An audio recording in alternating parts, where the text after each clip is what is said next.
ओम नमस्तंताय सहस्रपूर्वे सहस्रभागाचिशिरोर्भावितसमूर्ति युगधारिणे नमो नमः नमस्ते नमस्ते वासुदेव नमोस्तुते सूत्रभाष्यकृतौ वन्दे भगवन्तौ पुनः पुनः। बात है विधि नहीं, ये बातें कही गई। अभी जो दो विशेषण बताए हैं भगवान ने, माने एक नित्य भी कहा और अनासीन भी कहा। वहाँ जो है नित्य जो है इसमें भी चला जाएगा, प्रकृति में भी माने हाँ, उसके कार्य जो परिणाम नित्यता है, उसको जो है वारण करने के लिए उसमें अनासीन बोल दिया, क्योंकि वो तो उसका बात हो जाने से यही है। शोक मोहादि संसार काल निवृत्त्यर्थम गीता शास्त्र न प्रवर्तकम इति एतस्य अर्थस्य साक्षी भूते ऋचौ आनिनाय भगवान यत्तु मन्यसे युद्धे विस्मरेण मया हन्यते अहम एव तेषां हन्ता इति एषा बुद्धिर्विषयः कथम कहा कि शोक मोहादि संसार कारण निवृत्त्यर्थम, पीछे कहा था कि दृष्ट्वा तो पांडवानिकं व्यूढ़ं दुर्योधनस्तदा आचार्य यहाँ से लेकर के नयोत्स्य इति गोविंद तुष्वा तुष्णिं नयोत्स्य इति गोविंद भुक्त्वा तुष्णिं बहुमः, यहाँ तक का जो संदर्भ था गीता के 12 अध्याय का, तो ये अर्जुन के शोक मोह को प्रकट करने के लिए था, ये बातें कही गई थी। तो उसी शोक मोह की निवृत्ति, यानी शोक मोह जो संसारिक दुख रूप दोष है, संसार रूपी दुख रूप दोष का कारण शोक मोह है, और शोक मोह का कारण अहंकार, उसका कारण अविद्या। तो उस अविद्या की निवृत्ति करना है, तो उसी लिए गीता शास्त्र है, ये बात वहां कही गई थी। तो उसी का संकेत करते हैं शोक मोहादि संसार कारण, शोक मोहादि जो संसार का कारण, उसकी निवृत्ति के लिए गीता शास्त्र है। तो ये एक तो शोक मोहादि संसार का कारण गीता शास्त्र है ना। तो अज्ञानता जाना तो संसार का कारण की निवृत्ति मानी जाएगी। तो शोक मोह तो अज्ञान का ही कार्य है ना, इसलिए शोक मोहादि जो संसार के कारण उनकी निवृत्ति है। गीता शास्त्र है न गीता शास्त्र प्रवर्तकम, माने अविद्या से अध्यारोपित अपने स्वरूप में जो भी है उसकी निवृत्ति तत्व ज्ञान करता है, और गीता शास्त्र से तत्व ज्ञान की प्रवृत्ति होती है, और तत्व ज्ञान से स्वरूप में अध्यारोपित जो भी गुण दोष है, उन गुण दोष के निवृत्ति से आत्मा स्वरूप पर निवृत्ति हो जाती है। ये पीछे ही आया था कि प्रमाण क्या करता है, तो प्रमाण है हाँ स्वरूप में तो कुछ भी नहीं करता, पर स्वरूप में अध्यारोपित जो अनात्मा है उसकी निवृत्ति कर देता है, अतः धर्म के अभ्यास के निवृत्ति कर देता है। बताया मोह से अहंकार होता है कि अहंकार के कारण मोह होता है, अहम के कारण मोह समझ भाष्यकार यहाँ पर कहते हैं कि अहंकार के कारण मोह होता है, ना समझे से, क्योंकि जब हम अनात्मा में आत्मबुद्धि कर लेते हैं तो अहम भावना पैदा हो जाती है, तो अहम भावना पैदा होने के बाद शोक मोह होता है।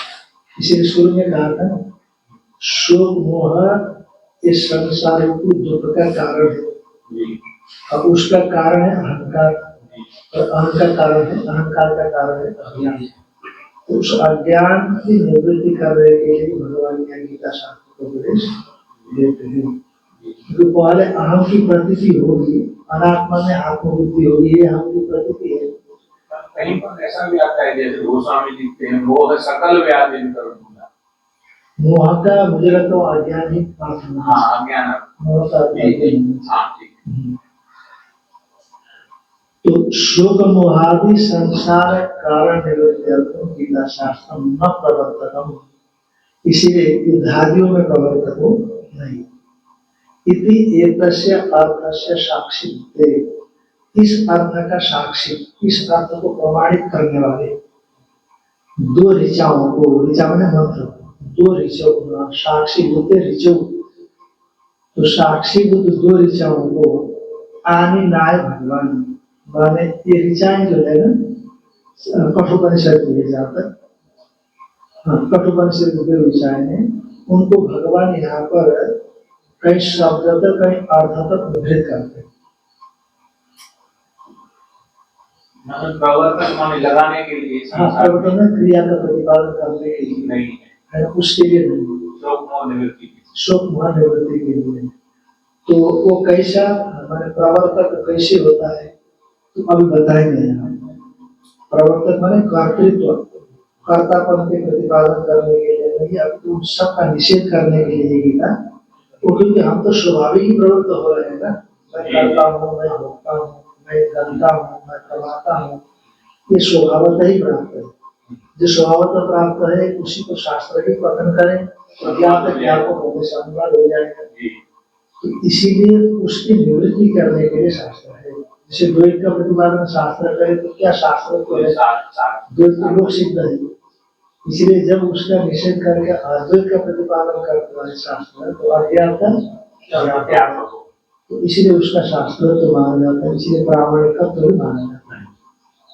भगवान उद्धृत का सरल शब्दों में क्या जी, उद्धृत शब्द का सरल भाषा में क्या है? उद्धृत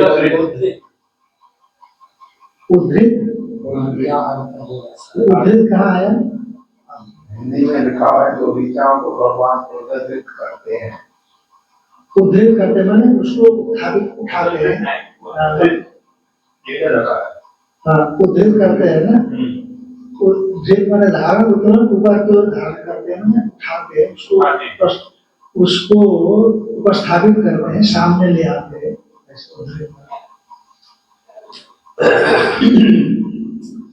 इति एतस्य अर्थस्य साक्षी होते हैं जो आनिनाय भगवान, ये दो मंत्र को भगवान ले आए हैं यहाँ पर।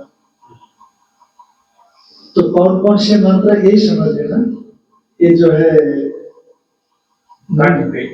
कठ उपनिषद के दो मंत्र हैं, ये आगे 20वां और 19वां।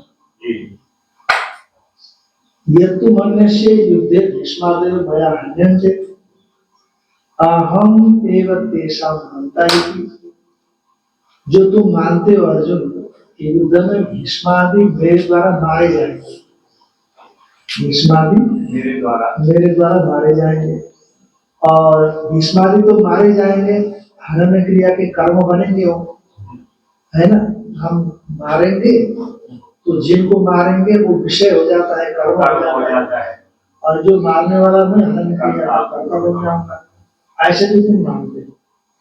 यानी मैं करता हूँ, दूसरे लोग मारे जाएंगे, वो कर्म बनेंगे, तो एक कर्म हो गया ना।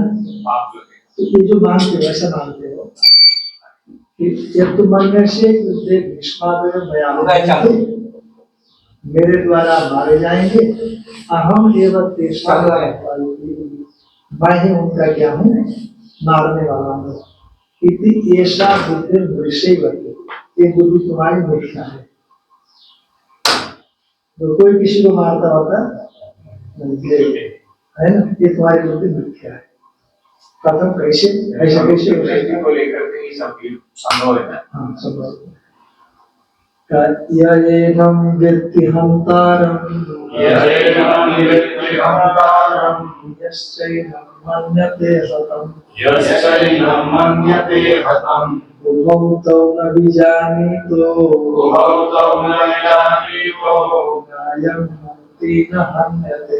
नायं हन्ति न हन्यते।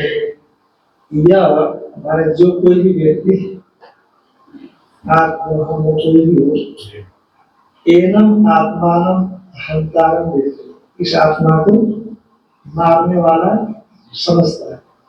माने मारने वाला माने कैसे मारेगा? मारकर क्रिया को करने वाला होगा तभी नहीं मारेगा। जी जी माने इसी को शास्त्र अपने भाषा में कहता है हनन क्रिया का कर्ता, जी, साकार। है ना? हंतार माने हनन क्रिया या कर्ता।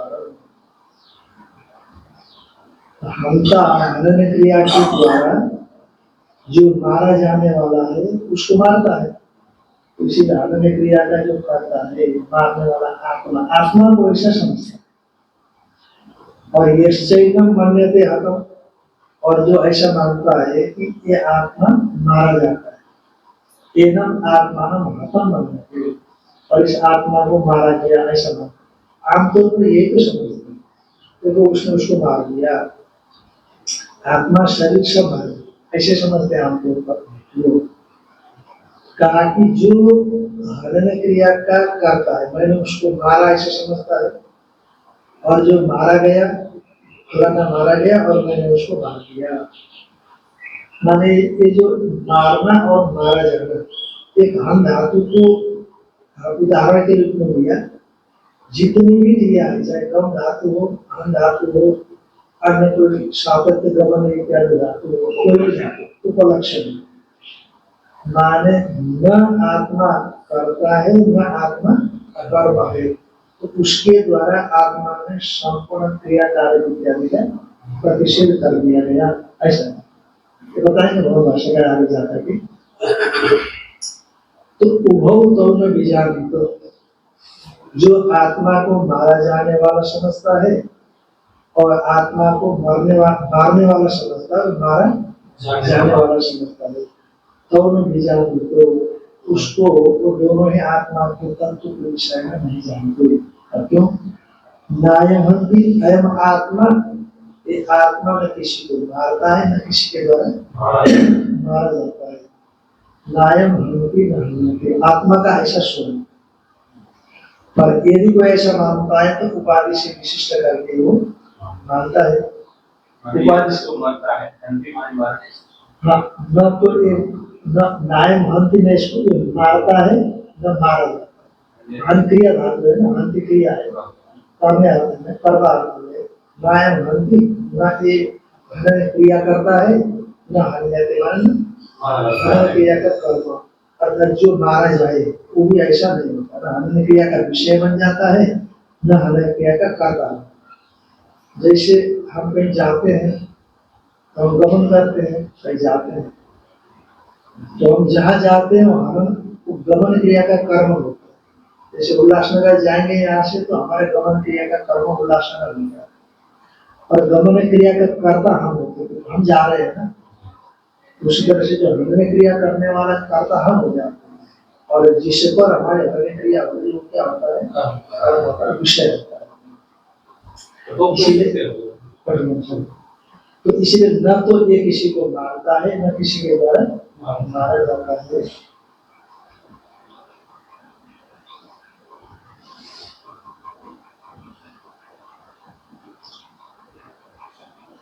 या एनमिति या एनम प्रकृतम वेहिनम, जिसका प्रकार उठाया था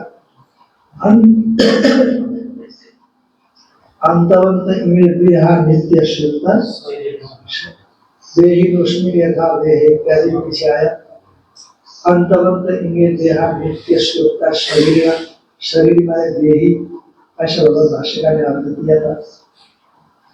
यह एनम प्रकृतम वेहिनम, ये जो देही आत्मा है उस आत्मा को व्यक्ति माने जानता है। किस रूप में जानता है उसको? हंतारण माने हनन क्रिया करता, ये मारने वाला है, हनन क्रिया करने वाला है। जैसे हमने किसी को कुछ दिया तो कहा मैंने दिया, दान क्रिया का कर्ता मानते हैं ना, है कि? किसी को बचाया तो बचाना क्रिया का कर्ता मानते हैं अपने आप को। किसी को पीटा, किसी को गाली दी तो गाली देने का कर्म, जिसको गाली देते हैं वो उसका कर्म हो गया। और गाली मैंने दिया, अच्छा नहीं किया, देखो शास्त्र में ऐसे लिखा था और आज गाली दे दिया मैंने, मेरे को ऐसा नहीं करना था। पश्चाताप करता है ना, वो कर्ता मानता है तभी पश्चाताप करता है। स्वामी इससे उपलक्ष्य में कि सभी जो है सभी जितने भी हैं, सबका निषेध हो मैंने आत्मा में ये सब का निषेध है। ये सब प्रकृति में प्रकृति में ये सब, आत्मा में ये सब कुछ नहीं है, ये बताना है। व्यक्ति जानाति हंतारम धनने क्रिया कर्तारम यश्च एवं अन्य मन्यते, जो दूसरा कोई मानता है कि हतम के मारा गया, आत्मा मारा गया, धनने क्रिया का कर्ता कर्म देह हना लेना हतो अहमिति, माने ये देह हनने ऐसा पाठ है आपके पुस्तक में गीता प्रेस में, देह हनने ऐसा पाठ है ना, तृतीया हमने बनाया हमने देह हनन लेना, तो देह हनन हतो हम, देह के हनन से हतो हम, मैं मारा गया, यानी हनन क्रिया कर्म होता, हनन क्रिया का कर्म होता, मैं मारा गया, मैंने किसी ने मुझे मार दिया तो मैं मारा गया, देह के मारने से मैं मारा गया, ऐसा मानता है, मैंने कर्म होता हूँ। तो वो न बीजानी, तो अब देखो ये उपलक्षण है। अब जैसे मान लो कि हमने आपको कुछ व्यंग्य किया, तो व्यंग्य किया का कर्म होता आप हुए क्या, है कि नहीं?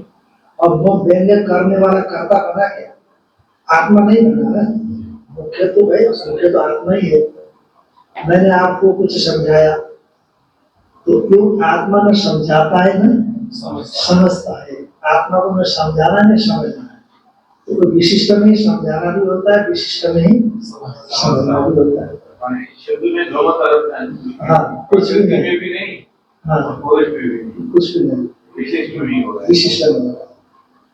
तो वो न बीजानी, तो ये दोनों ही नहीं जानते, न ज्ञातवंतो माने ज्ञातवंतो, अविवेकेन आत्मानं न ज्ञातवंतो, अविवेकेन ज्ञातवंतो माने ये जो ऐसा मानते हैं, कर्म जो मानते हैं, कर्म जो मानते हैं, वो दोनों के लिए ये करके कहा ज्ञान, वो दोनों नहीं जानते, वो दोनों आ जाओ अंदर बैठो, आ जाओ, वो दोनों नहीं जानते। अविवेक है ना, अविवेक पूर्वक को नहीं जानते, मैंने अविवेक है ना, आत्मान अहम प्रत्यय विषयम, अविवेक पूर्वक जो आत्मा है उसको, जो कि अहम प्रत्यय का विषय है,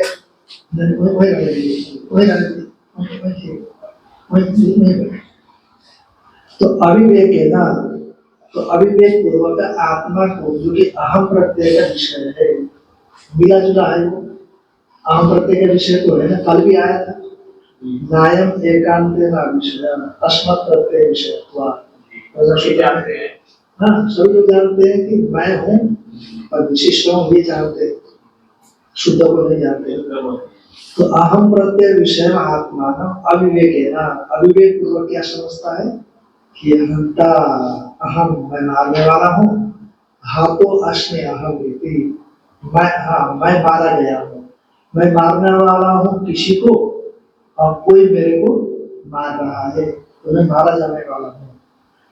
इति हाथों अस्मि इति देह हननेन आत्मानं अहम प्रत्यय विषयम, देह के नाश से आत्मा को, जो कि अहम प्रतीति का विषय, अहम इस प्रतीति में आ रहा है, अहम इस प्रतीति में समझ में आ रहा है कि मैं हूँ। सामान्य व्यक्ति नहीं समझते इसको, थोड़ा विवेक रखने वाला, वेदांत का चिंतन करने वाला, उसको बुद्धि से समझ में आता है कि हाँ ये अहम में दोनों चीजें मिली हुई, तो वो मिली हुई में भी वो जो आत्मा है वो कभी मारा नहीं जा सकता, मिला हुआ होने पर भी वो कभी मारा नहीं जा सकता। तो हम मारा जाने वाला इसीलिए समझते हैं कि मिले हुए में से जो विशिष्टता है वो नष्ट हो जाता है, तो आत्मा को भी नष्ट होता है, आरोप से ऐसा मान लेते हैं। अन्वय व्यतिरेक से थोड़ा समझ में आ जाता है कि हम जो है ज्यादा हाँ है, कहने का मतलब कैसे, जैसे सुषुप्ति आदियों में, सुषुप्ति आदियों में देहादि नहीं है, फिर भी हम है, सुषुप्ति आदियों में देहादि नहीं है पर हम है कि नहीं? तो ये हो गया हम हैं पर देहादि नहीं है, ये हो गया, ये व्यतिरेक हो गया। तो था देह हनेन आत्मानम अहम प्रत्यय विषयम, जो विजानीता जो जानते हैं तो आत्मस्वरूप अनभिज्ञ विद्या, ये दोनों आत्मस्वरूप को जानने वाले नहीं, ये दोनों ही आत्मस्वरूप को जानने वाला नहीं है। अब मोटे तौर पर इतना ही कहा गया, जो आत्मा को मारा जाने वाला समझता है, हरण क्रिया का कर्म समझता है, या आत्मा को हरण क्रिया का कर्ता मैं मारने वाला हूँ ऐसा समझता है, ये दोनों ही आत्मा के विषय में नहीं है, देहात्म बुद्धि वाले ऐसा समझते। यस्मात क्यों ऐसा उनको अभिव्यक्ति बोल रहे हैं आप, दुनिया तो इसी को मान करके चल रही है कि नहीं? तुम हमको कुछ करोगे तो हम तुमको छोड़ेंगे, हमको छेड़ोगे तो तुमको छोड़ेंगे, ऐसा बोलते हैं क्या? हमको छेड़ोगे तो तुमको छोड़ेंगे, आंख में आंख मिला करके बात करते हैं, मोदी जी बोलते हैं ना, आंख में आंख डाल करके बात करते, ऐसा बोलते हैं। आत्मनिर्भर नया भारत है, इसलिए आंख में आंख डाल करके बात करते हैं। तो यस्मान नायम आत्मा है, चूंकि आत्मा जो मारता है यानी न हनन क्रिया करता होती है, न हनन क्रिया का करता होता है, न हनन यानी न हनन क्रिया का कर्म होता है, अर्थात न कर्म होती है, वो कर्म भी नहीं होता, क्योंकि अभिक्रिया है, हमेशा ही अभिक्रिया का अभिक्रिया, तो आत्मा अभिक्रिया है, आत्मा में कोई विकृतियां ही नहीं, कुछ भी क्रिया उसमें होनी चाहिए। जैसे सावय वस्तु इसमें क्रिया होगी, आप कुछ करेंगे अवय का विशेष हो जाएगा, कुछ करेंगे। अब जैसे आजकल तो होता ही है ना, लोग प्लास्टिक सर्जरी करते हैं, एक जगह से उठा करके दूसरी जगह से चश्मा ट्रांसप्लांट करते हैं, चश्मा कर देते हैं, हाँ कहीं और लगा देते हैं, और देखो पैरों से नशे निकाल कर हाथ में लगा देते हैं, हाँ अरे हमने देखा एक बार हमारे महात्मा जी का कुछ दोष हो तो यहाँ से कोई हड्डी निकाल करके कहीं रखा, और काफी दिन के बाद हड्डी निकाल करके यहाँ लगाया, विज्ञान भी बड़ा वो करता है। तो इसलिए विक्रिया है, ये सब कैसी है? विक्रिया है। सावय वस्तु में हमेशा विक्रिया होती है, और निरवय में कोई विक्रिया, और आत्मा है निरवय, सर्वव्यापक है, हाँ अंतर बाहर के विभाग से रहित है, सावय पार्श्व उसमें कुछ नहीं, अंशांशी भाग कुछ भी नहीं, अभिक्रियत्वात्। अच्छा, हो सकता है कि आपके पुस्तकों में कुछ ये लाइन छोटी हुई है, इसके आगे है कथम अभिक्रिया आत्मा इति द्वितीय मंत्र, ऐसा ये छोटी पुस्तक में है, गीता प्रेस में नहीं, कैलाश की गीता प्रेस में नहीं है ना, तो वहां लिखना है कथम अभिक्रिया आत्मा इति, ये पहला मंत्र तो हो गया, यजनम द्वितीय अंतारम यश्चैनम मन्यते अततो दोनों विजाति सुनाए कर्ता कर्म इत्यादि का निषेध कर दिया पहले श्लोक में, और दूसरे श्लोक में कर्ता कर्म का निषेध करके आत्मा में अभिक्रिया को सिद्ध किया, और अभिक्रिया के प्रति और सिद्ध करके अभिक्रिया आत्मा किस प्रकार से हो सकता है और क्या कारण हो सकता है। न जायते म्रियते वा कदाचित्, नायं भूत्वा भविता वा न भूयः, अजो नित्यः शाश्वतोऽयं पुराणो, न हन्यते हन्यमाने शरीरे, न जायते यानी अयम को ले लेना है ना, न जायते, ये जायते क्रिया का करता है अयम, अयम माने अयम आत्मा, दूसरे अभिमान में न जायते म्रियते वा कदाचित् नायम, अयम का अध्यास बहुत जगह पर हो जाता है, अयम आत्मा न जायते, ये आत्मा उत्पन्न नहीं होता, और अयम आत्मा न म्रियते, और ये आत्मा मरण को प्राप्त नहीं होता। कदाचित को सब जगह ले जाए, कदाचित किसी भी समय किसी भी काल में ये आत्मा न उत्पन्न होता है, किसी भी काल में ये आत्मा मरता है। अच्छा, हाँ, न जायते म्रियते वा कदाचित, न अयम, न को लेना, अयम आत्मा भूत्वा हो करके अभविता न, एक बार हो करके न होने वाला नहीं होता। देखो, जो हो करके न होने वाला होता है वो मरता है, जो शरीर एक बार होता है फिर आगे न होने वाला बन जाता है मरने के बाद, पर आत्मा ऐसा नहीं है। होकर के न होने वाला जो होता है वो मरता है, ऐसा कहा जाता है।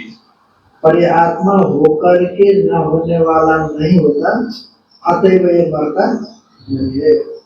भूया पुनः होना, होता मैंने हो करके न होने वाला, क्योंकि शरीर होकर के आगे न होने वाला बन जाता है, तभी हम कहते हैं कि शरीर मर गया। पर आत्मा होकर के आगे न होने वाला नहीं होता।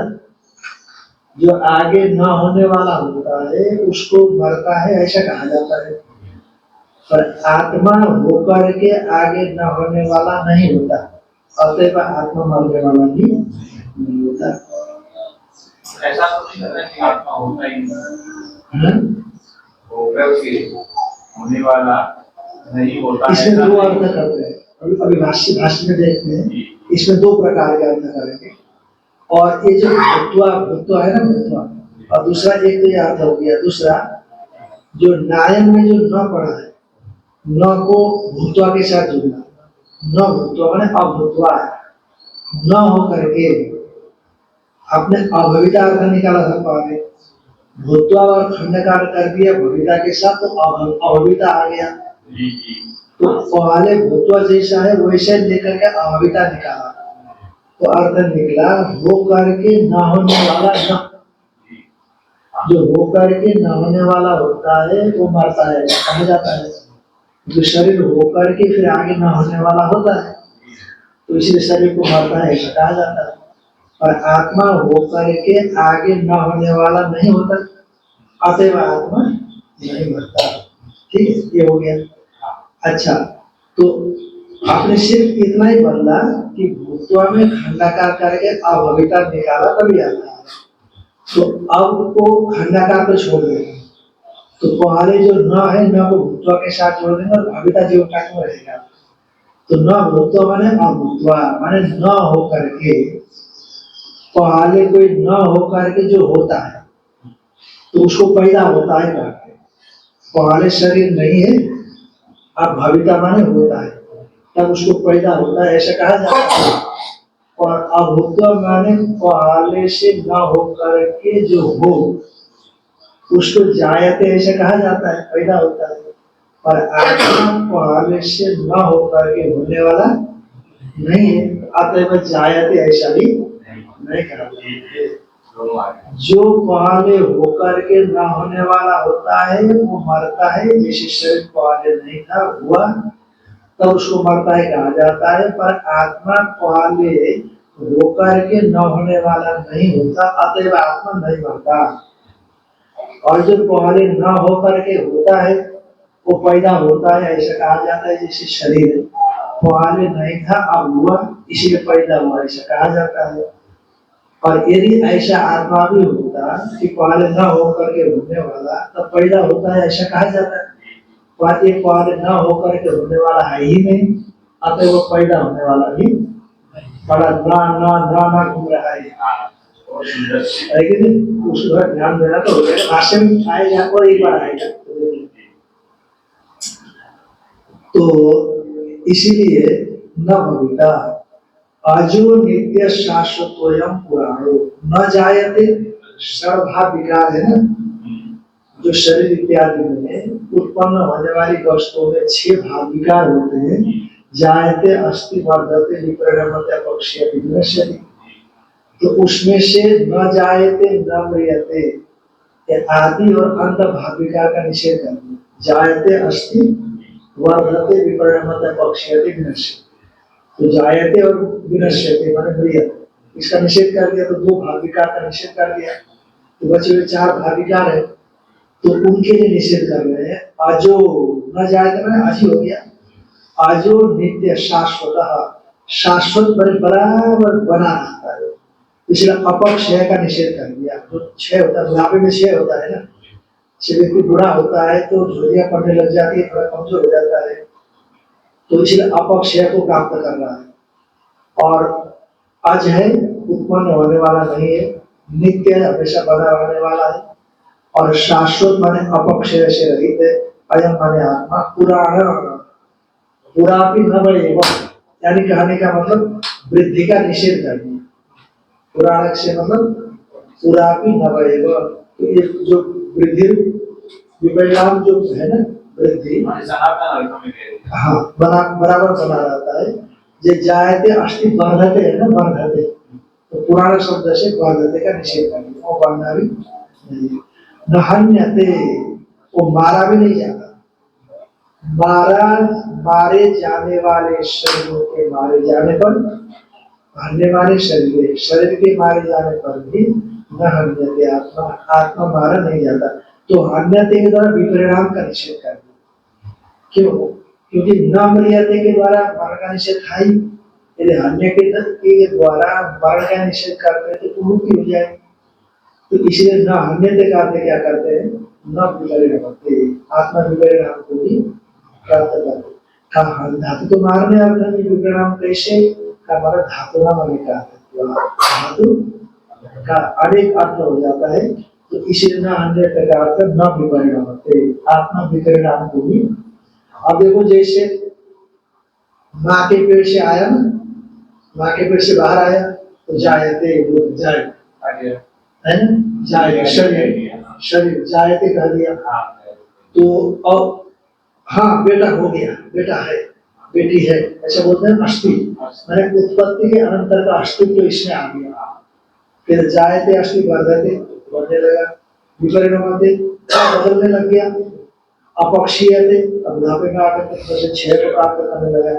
फिर अंतिम में किसी ने पूछा कि पिताजी कैसे, हमारा तो साल भर पहले गुजरे, किसी को पता नहीं था, पूछ दिया कैसे पिताजी का, हमारा साल भर पहले गुजरे। अच्छा, तो अपक्षीयते विनश्यते, लेकिन तो छह भाव विकार शरीर में दिखाई पड़ते हैं। माने जो भी पदार्थ पैदा होता है संसार में, उसमें ये छह भाव विकार दिखाई पड़ेंगे, पर आत्मा में पैदा होता है ना कुछ, इसीलिए छह भाव विकार से आत्मा शून्य है, इसीलिए अविकृत है। ये होने पर विकार दिखाई पड़ते हैं, ये होने पर आत्मा विक्रिय कहलाता है। कोई भी पदार्थ ये हो तो विक्रिय कहना है, और ये ना हो तो आत्मा क्या होगा, अविक्रिय। इसीलिए कथम अविक्रिय आत्मा है, ये प्रश्न पूछा था शुरू में, आत्मा अविक्रिय किस प्रकार से है, तो बताए क्योंकि जायते अस्थि वर्धते विपरिणामते अपक्षयते विनश्यते, ये षड विकार से रहित है, अतएव आत्मा अविक्रिय है।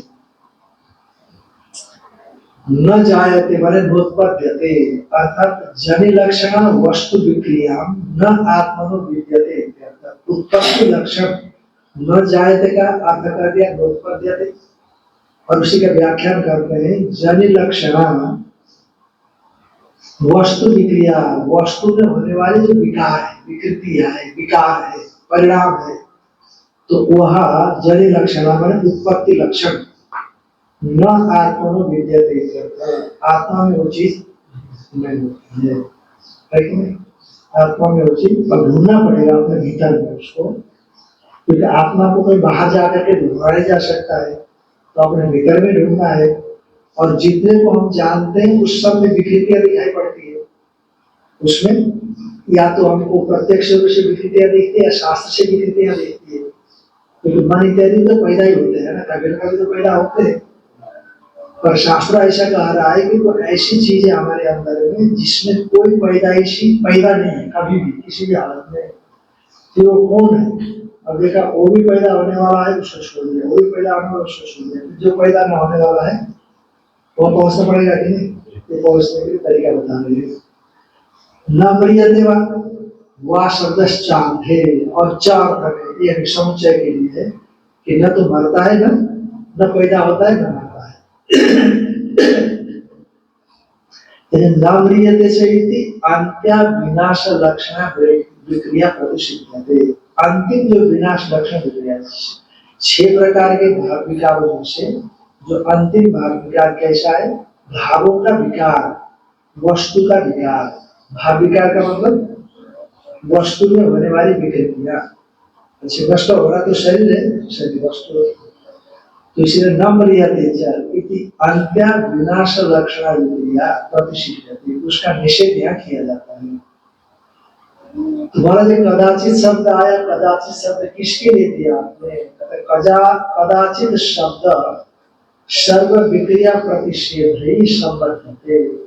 संपूर्ण विक्रियाओं का जो प्रतिषेध है ना, उसके साथ कदाचित का संबंध हो। न कदाचित म्रियते, न कदाचित जायते, न कदाचित वर्धते, न कदाचित विपरीणमते, हन्यते, अपक्षीयते इत्यादि सभी विक्रियाओं में कभी भी, ऐसा कभी कदाचित शब्द सर्व विक्रिया प्रतिषेध संबंध रखे, यानी न कदाचित जायते, उसी को अभिनय करके दिखा रहे भगवान भाष्यका। न कदाचित जायते न कदाचित म्रियते, तो इस तरह से यस्माद् अयम आत्मा भूत्वा, मैंने भवन क्रिया अनुभूय पश्चात अवविदा अभावं गंता न भूय पुनः तस्मात् न म्रियते। पहले थोड़ा आगे कर लीजिए। यो ही भूत्वा न भविता सम्रियते उच्यते लोके, है ना? लोक में ऐसा कहा जाता है जो हो करके नहीं होता, जो है अब नहाता नहीं।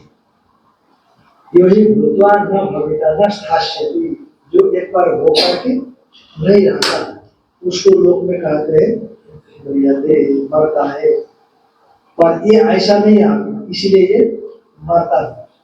यानी कहने का मतलब यस्माद् अयम आत्मा भूत्वा, मैंने भवन क्रिया अनुभूय, ये आत्मा होनारूप क्रिया, होनारूप क्रिया का अनुभव करके और उत्पन्न हो करके पश्चात अभविदा, अभावता, बाद में अभविदा मैंने अभाव को प्राप्त होने वाला, भूया पुनः न, ऐसा नहीं होता।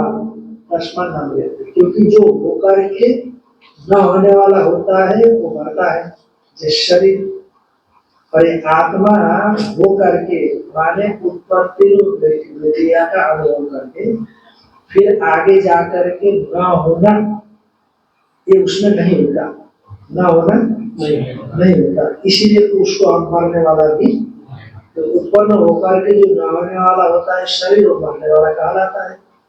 और ये उत्पन्न होकर के न होने वाला नहीं होता, अतः वो मरने वाला भी नहीं होता। यस्माद् अयम आत्मा भूत्वा, मैंने भवन क्रिया अनुभूय, होनारूप क्रिया का अनुभव करके पश्चात अवविदा, मैंने अभाव भरता, भूय पुनः न, भूय पुनः न मैंने पुनः उसका अनुभव करने वाला न माने नहीं होता। तस्मात् न म्रियते, उसी के मरता है। यो ही भूत्वा न भविता सम्रियते, जो होकर के न होने वाला होता है कोई मरता है, ऐसे लोग में कहा जाता है। वा शब्दा न शब्दाच्च अयम आत्मा अभूत्वा भविता वा देहवन न भूय पुनः तस्मात् न जायते।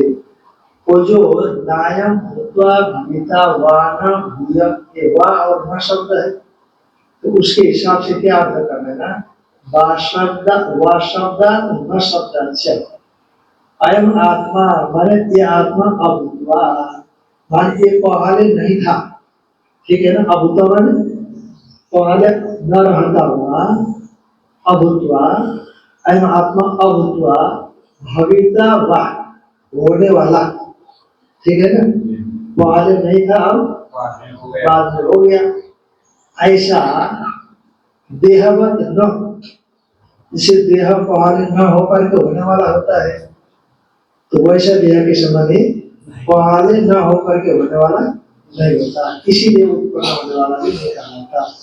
न भूय पुनः तस्मात् न जायते, इसीलिए उत्पन्न होने वाला नहीं माना जाता। क्योंकि यो ही अभूत्वा भविता, जो पहले नहीं था, पहले उसकी अविद्यमानता थी, प्राग भाव था, अब प्राग भाव की निवृत्ति हो गई तो हो गया। तो पहले नहीं था, प्राग भाव था, अब प्राग भाव की निवृत्ति हो गई, उत्पन्न हो गया, तो उसको होने वाला कहते हैं आप।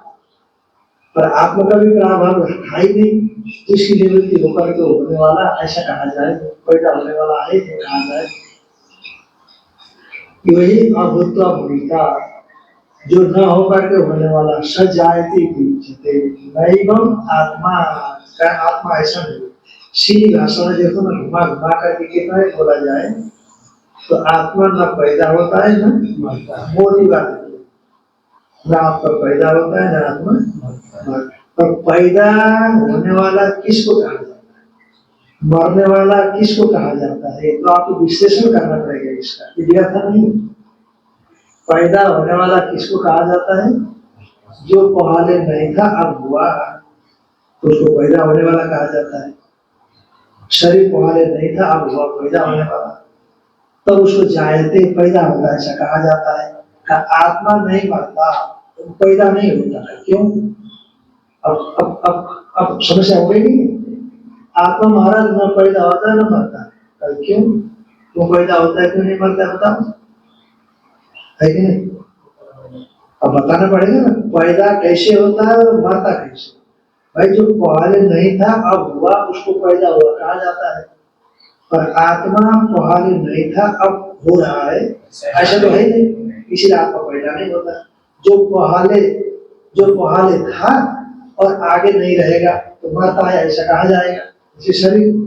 पर आत्मा पहले हो करके फिर आगे न रहने वाला नहीं होता, ऐसा ही नहीं, इसलिए आत्मा मरता है ऐसा भी नहीं कहा जाएगा। तो मरना और पैदा होने वाले की परिभाषा ठीक है समझ में आ गई, तो आत्मा न पैदा होता है न मरता है, ये भी अवश्य समझ लेंगे, है कि नहीं? मरने और पैदा होने की परिभाषा समझना, उसको शरीर में हटा देने पर वैसा चूंकि आत्मा नहीं है, अतः आत्मा न पैदा होता है न मरता है ऐसा कहना। तो नैवम आत्मा अतो न जायते यस्मात् यही अभूत्वा भविता स जायते उच्यते, जो न होकर के होता है उत्पन्न होता है ऐसा कहा जाता है। न एवं आत्मा, आत्मा ऐसा नहीं अतो न जायते यस्मात् एवं, चूंकि ऐसा है, तस्मात् अजो, चूंकि इसलिए अज है, यस्मात् न मरियते तस्मात् नित्यश्च, अजो नित्य में न जायते न मरियते के हेतु बनाइए। यस्मात् एवं, चूंकि पहले न होकर के होने वाला आत्मा नहीं है, अतएव न जायते, और जो होकर के न होने वाला नहीं है इसलिए वो न मरियते, यस्मात् न मरियते तस्मात् नित्य, अतएव वो नित्य है।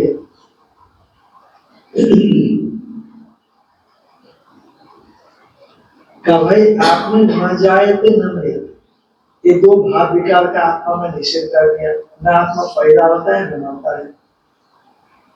तो जो पैदा नहीं होगा जो नहीं होता, तो आदि और अंत दोनों भाव विकारों का निषेध कर दिया आत्मा में, तो बीच का तो खत्म हो गया। जो पैदा ही नहीं हुआ तो फिर जायते अस्थि पद्धति विकरण का पक्ष यदि आएगी ये तो होगा नहीं। तो बीच के भाव विकारों का शब्दतः स्वशब्द से निषेध करने की कोई आवश्यकता नहीं मालूम पड़ती, दो निषेध कर दिया सबका निषेध हो गया। यद्यपि आद्यन्तयोर विक्रिययोः प्रतिषेधे सर्वा विक्रियाः प्रतिषिद्धा भवन्ति, यद्यपि ऐसा है, पर अब चूंकि विक्रिया का निषेध कर दिया है शास्त्र ने, तो क्या किया? यद्यपि ये दोनों विक्रिया का निषेध कर देने से सभी विक्रियाओं का आत्मा में निषेध हो ही जाएगा, परंतु सभी विक्रियाओं का निषेध कर दिया है क्योंकि लोक में सभी विक्रियाओं की प्राप्ति देखी जाती है, तो ऐसे ही आत्मा में भी अध्यारोप कर देते हैं लोग धर्म का ही तो आत्मा में अध्यारोप होता है, तो ये भी 6 भाव विकार का लोग अध्यारोप कर सकते हैं, इसलिए 6 भाव विकार को शब्द बोल बोल करके उसका निषेध कर दिया जा रहा है। इसीलिए वो अंशपुरुष की यदि है तब उसको पुरुष नहीं मानना, नहीं शास्त्रेषु जानिता अस्ति, शास्त्र जो है ना समझाने में आलस्य नहीं करते, इसलिए बार बार उसको भिन्न भिन्न शब्दों से समझाते रहते हैं। तो भिन्न भिन्न शब्दों से उसी चीज को समझाते हैं, तो पूर्णतः ऐसा नहीं माना जाना चाहिए, क्योंकि आत्म तत्व अत्यंत दूर भी गया है। इसलिए बार बार इस ढंग से उस ढंग से समझाने से कहीं न कहीं जो है जिज्ञासु व्यक्ति, मुमुक्षु व्यक्ति, तो उसको पकड़ लो। इसीलिए यद्यपि आद्यंतयोर विक्रियों प्रतिषेधे, आदि अंत विक्रिया दोनों का प्रतिषेध कर दिए जाने पर सर्वा विक्रिया प्रतिषिद्धा होती, सभी विक्रियाओं का निषेध हो जाता है। तथापि मध्य भागी विक्रिया, मध्य भागी जो विक्रिया है अस्थि वर्धते इत्यादि परिणमते स्वशब्देव तदर्थे, उनके अर्थों से विशिष्ट जो शब्द है, माने जैसे शाश्वत है, पुराण है, नान्यते है इत्यादि जो शब्द है विक्रियाओं का निषेधक, उनसे ही तदर्थ ही स्वशब्द एवं प्रतिषेधक कर्तव्य किया जाना चाहिए, तो सरलता हो जाएगी।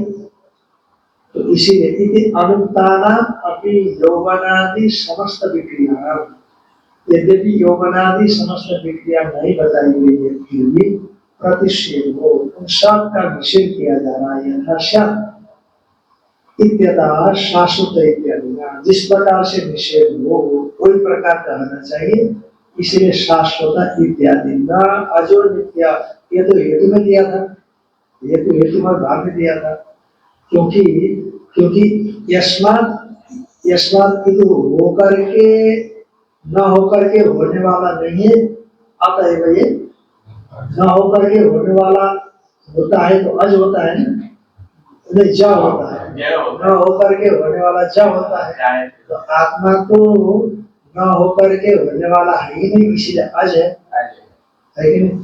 और जो होकर के न होने वाला होता है वो मरने वाला होता है, पर आत्मा ऐसा नहीं है, अतएव आत्मा नित्य है। मरने वाला न होने से वो नित्य है, ये तो दो तो उधर चले गए थे। और शाश्वत, शाश्वत माने अपक्षय लक्षण विक्रिया, जो अपक्षय लक्षण विक्रिया है शाश्वत शब्द से, शाश्वत भव शाश्वत, सदा बना रहने वाला, सदातन है वो, सनातन है वो, चिरंतन है वो, बना रहने वाला सनातन है। तो इसीलिए शाश्वत अपक्षय लक्षण विक्रिया प्रतिषिद्धते, शाश्वत भव शाश्वत, हमेशा बना रहने वाला। अरे अपक्षय में क्या होता है, अवयवों का विश्लेष हो जाता है, आज कल परसों धरसों, फिर एक दिन तो खत्म हो जाएगा ना वो, पर शाश्वत हमेशा बना रहने वाला कैसे रह सकता है। चाहे कोई भी हो, थोड़ा बहुत अवयव का विश्लेष होता ही रहेगा, एक दिन तो खत्म ही हो जाएगा कि नहीं। तो जब खत्म होगा तो शाश्वत भव शाश्वत कैसे कहेंगे आप, है ना। तो इसीलिए वो अपक्षय होता ही नहीं उसका, इसीलिए शाश्वत भव शाश्वत से क्या कह दिया, जो अपक्षय है उसका, अपक्षय में थोड़ा थोड़ा कम होगा, इसको अपक्षय बोलते हैं ना। तो यदि सावय मानेंगे उसको तो थोड़ा थोड़ा निकलता रहेगा, साल 2 साल 20 साल 50 साल 100 साल 1000 साल लाख साल करोड़ साल, फिर तो खत्म हो जाएगा ना। और फिर उसके बाद शाश्वत भव कहाँ रहेगा, हमेशा बना रहने वाला नहीं रहेगा, तो इसीलिए उसका अपक्षय होता ही नहीं है, क्योंकि हमेशा बना रहता है ना, इसलिए उसका अपक्षय होता है। ये जो तात्पर्य है नित्य के साथ समानार्थी जैसा लगता है, हाँ वो शाश्वत होता है, पर शब्द दिया है ना, इसलिए अलग अलग जो भाव विकार उसका निषेध करना।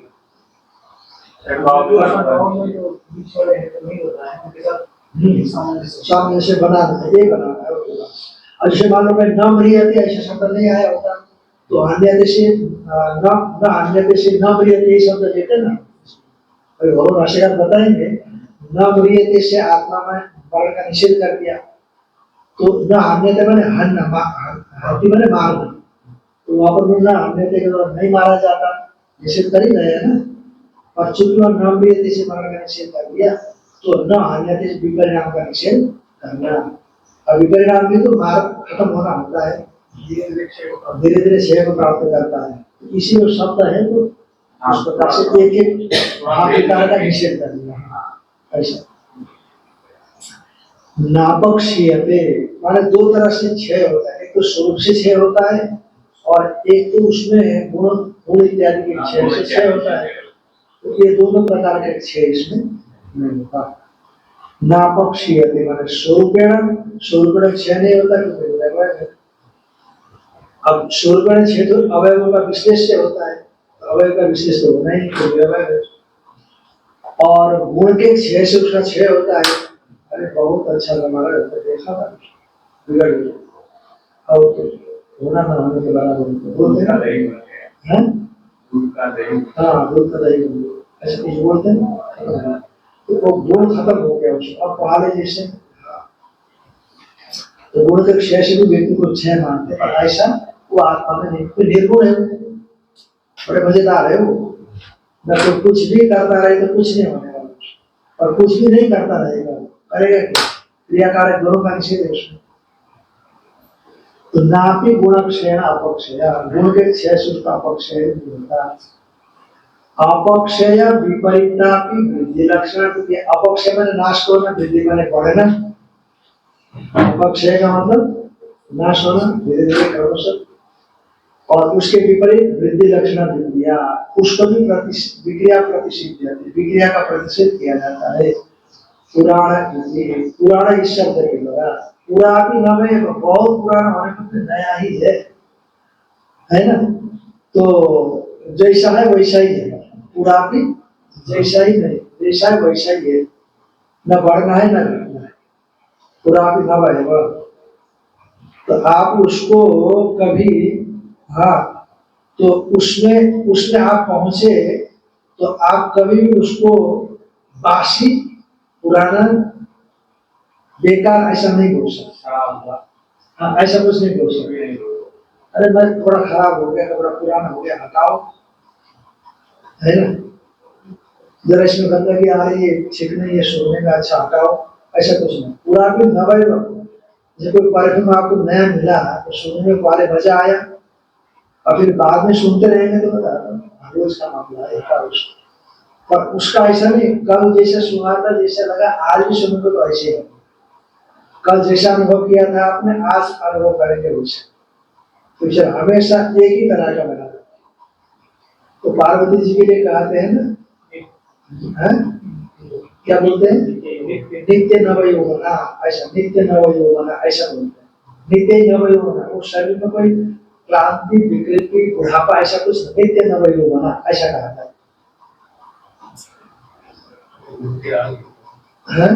स्वामी जी ने प्रश्न किया था शाश्वत और नित्य का संबंध, तो इसमें नित्य यौवना नित्य आ गया, और इनके प्रश्न को ऐसे समझ सकते हैं न शव भवति इति न शव भवति शाश्वत के अर्थ नहीं आ रहा, शाश्वत भव शाश्वत, मैं वो अश्वत्थ की बात कर रहा हूँ।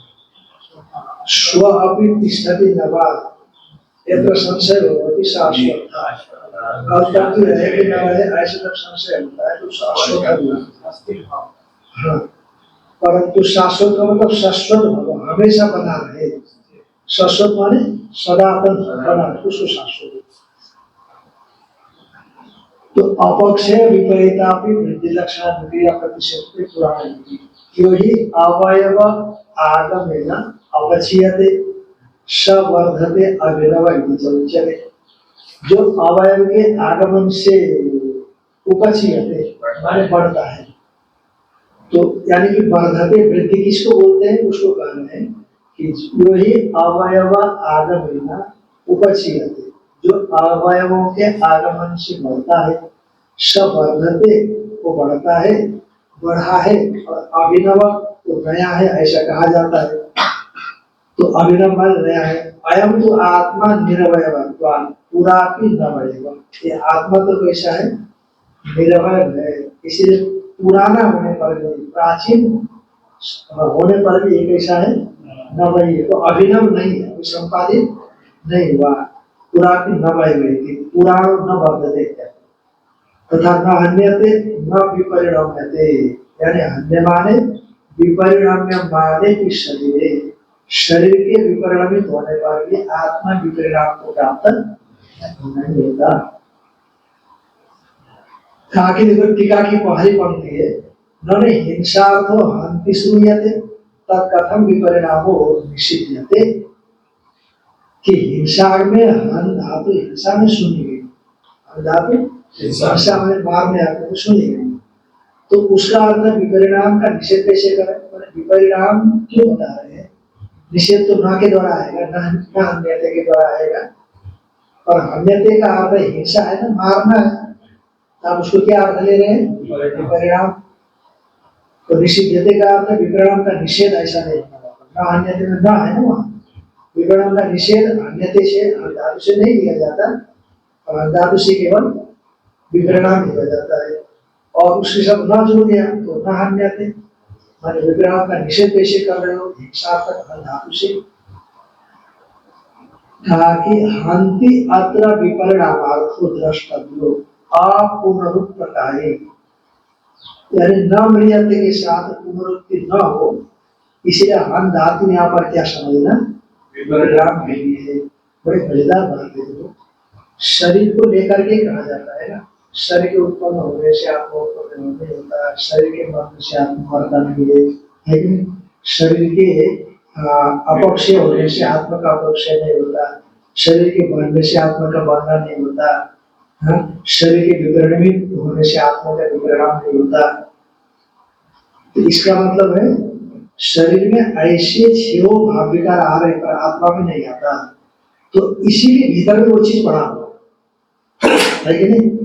शरीर के भीतर में जड़ नहीं है सब। हाँ, वो सब ये चीजें सब जड़ में है, पर आत्मा वो जो आत्मा है इसमें, जो चेतन है, जो सत्ता स्वरूप है, सब कुछ जान रहा है, उसमें ये चीज नहीं। कितना बड़ा भ्रम में जी रहे हैं वो, लेकिन पैदा होता है तो पैदा हो रहा हूँ, मरता है तो मर रहा हूँ, और उसमें नहीं है। हाँ, अब पैदा हो रहा है तो पैदा हो रहा हूँ, मर रहा है तो मर रहा हूँ। अब देखो अपक्षय को प्राप्त हो रहा है, शीशा में देखता है, अरे बाल समझ बूढ़ा हो रहा हूँ, है कि नहीं? ऐसा लगता है विपरिणाम को प्राप्त हो गया, शरीर विपरिणामित हो रहा हूँ, सब जगह भूखा हूँ, प्यासा हूँ, अंधा हूँ। अरे वो तो अंतःकरण का हो गया, भीतर का छोड़ दीजिए, जहाँ जो मतलब स्थूल शरीर में जो हो रहा है ना, और सूक्ष्मता हो तो और पकड़ में ना आवे, और एकदम स्थूल है, परिणाम स्वयं को एक दूसरा कोई नहीं। हाँ अभी तो दिख रहा है, पर वही मैं हूँ ऐसे मान कर बैठा, कितना भ्रम में जी रहा है। देखो शास्त्र तो झूठा नहीं हो सकता, पक्की बात, शास्त्र कभी झूठा नहीं होगा। बहुत बहुत एक चेतावनी समझ लो ना, एक झंकार पैदा होने से करंट लगता है ना, कभी कभी करंट लगा होगा थोड़ा थोड़ा किसी को, एकदम से कैसे देखो हाथ बताता था, एकदम से चौंक जाता है। ऐसे चौंकना चाहिए कि भाई मेरे भीतर में ऐसा आत्मा तत्व पड़ा है, हाँ भीतर ही कहीं शरीर को लेकर के कहा जा रहा है, पर मैं उससे बिल्कुल इतना दूर, मुझे खबर ही नहीं उसके ढंग से, और जब मिक्स है उसकी खबर, मिक्स के खबर होने से क्या है? ये मरेगा तो मरेगा, इधर जीवात्मा नरक जाएगा तो मैं भी नरक जा रहा हूँ, बड़ा आश्चर्य की बात है।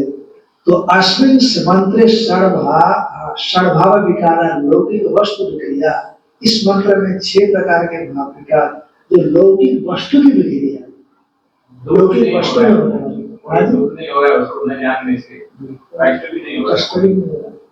एक सज्जन थे, मैंने तो देखा नहीं, मैं गंजा में रखा, उसमें ओंकार से नहीं आया था, तो लंबी लंबी गाड़ी थी, गृहस्थ था, पता नहीं फिर तो पाशा करना होगा, तो औरों की अपेक्षा थोड़ा सत्संग कराना, तो इसे तखत बैठ करके जब उपदेश देता था लोगों को, तो वही रोने लगता था, और इतना बुरा आदमी, सफेद दाढ़ी और झरझर आंसू गिर देते। तो लोगों, हम लोग भगवान को नहीं जान रहे हैं, आत्म तत्व को नहीं जान रहे हैं, और ये मरने के बाद अब क्या क्या करोगे, तुम कुछ नहीं कर सकते हो, ऐसा करके बड़ा एकदम ये भाव भी आना बड़ा मुश्किल काम है ना, तो दैवी भाव है ना, ये दैवी भाव है, ये आना बहुत बड़ी बात। चाहे भक्त हो, भगवान नहीं मिल रहा है, ये भाव आ जाए। वेदांती है, स्वरूप को साक्षात्कार नहीं हो रहा है, स्वरूप को साक्षात्कार करने के लिए एकदम से संलग्न हो जाए, तत्पर हो जाए, तत्पर संयतेन्द्रिय, तत्पर संयतेन्द्रिय, इंद्रियों की सावधानता उसमें होनी चाहिए ना, जी। है कि नहीं? इंद्रियों की सावधानता, तत्परता तो उन चीजों में होनी चाहिए। हम लोग सावधान होते हैं दूसरी चीजों में, इसीलिए उससे दूर हो जाते हैं, संसार में सावधान हो जाते हैं, और आत्मा में सावधान नहीं हो पाते, इसलिए आत्मा को नहीं हो। और जिसमें सावधान है वो मिल रहा है, जितने सावधान है उसको उतना मिल रहा है, जो ज्यादा सावधान है उसको ज्यादा मिल रहा है, जो उसमें ज्यादा सावधान है वो ज्यादा मिल रहा है, जिसको कम सावधान है वो कम मिल रहा है। हम यहाँ पर कैसे जो आत्मा की तरफ ज्यादा सावधान है, ज्यादा सावधान है, ज्यादा मिलेगा। भगवान भाष्यकार कहते हैं जितने जितने अनात्माओं से आप हटे जाओगे उतना उतना आप आत्मा की ओर जाओगे, लेकिन जितना जितना अनात्मा से आप हटते रहोगे उतना आत्मा उतना को प्राप्त करोगे। कहीं कहीं आता है ये, कहीं आएगा तो आपको संकेत करेंगे।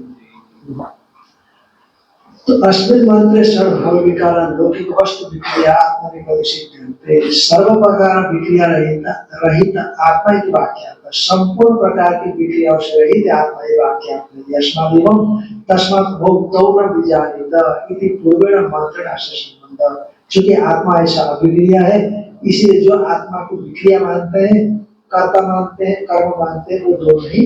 जो कर्ता मानता है वो भी नहीं जानता, जो कर्म मानता है आत्मा को वो भी नहीं जानता। इस प्रकार से पूर्व मंत्र के साथ संबंध बनाना चाहिए। पूर्णमदः पूर्णमिदं पूर्णात्